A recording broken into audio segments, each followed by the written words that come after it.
Quite possibly the world's biggest ever climate change protest took place on Friday. Protests were organised in over 150 countries and over 300,000 people protested in Australia alone. Most workplaces and schools in Australia allowed their staff and students to take the day off to attend. So I went along to the event in Brisbane to find out what it was all about. So can you tell me where we are today? What's this event? The event is the Climate Strike 2019 in Brisbane City and is specifically to demonstrate how many people are upset, angry about the lack of action by our government and society around climate change. What we've got here today is we've got school students all across the country, all across the globe, walking out of classes to demand that there be action taken on climate change. And along with that, we've got everyday people of all strides. We've got workers, we've got university students such as myself demanding that climate change be addressed in a serious manner. So yeah, we're here to march against climate change and against the government's sort of continued allowance of it. We are spreading awareness about climate change and how much of a issue it is for our futures and everything like that. It's an act for climate change all around the world, and I think that we're here for one reason, is to try and make people act. Students, parents, teachers, uni students, primary schoolers are here to tell them that there needs to be change, there needs to be something going on, there needs to be policies, there needs to be something. It's really diverse. We got all ages here, everybody, all walks of life.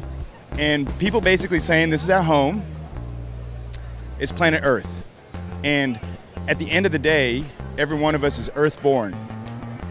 And we don't have like a substitute. There's not like a substitute planet happening anywhere else that we know of.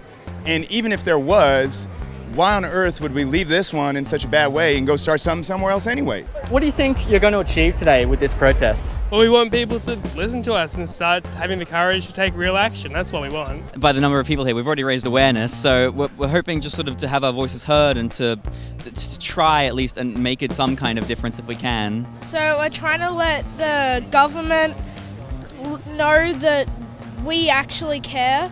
And if they see that there's a heap of kids here that are actually doing something about it, then they'll think that they need to do something about it too. That people see that enough, I guess that everyone cares, especially the next generation care about what happens, and we can't just keep digging stuff out of the ground and treating the world like a single-use plastic bag.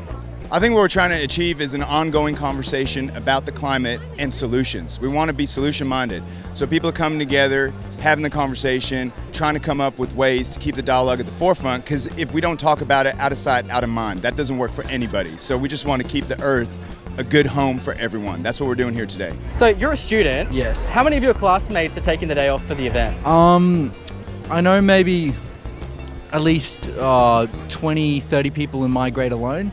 In my whole school, probably about 200 out of maybe almost 2,000. I know there is a lot of school students here today, especially there's quite a number of them from my school at least. There could be students here just for the day off, but I think most of them have the motivation and they actually want to be here for the right reasons. Are there some kids in your class that don't really care, or pretty much everyone's sort of everyone's aware of it, and there are some people that don't think that it's our job to do any of this. They don't think it's our job to fix anything, but it is actually up to our generation to fix this. So yeah.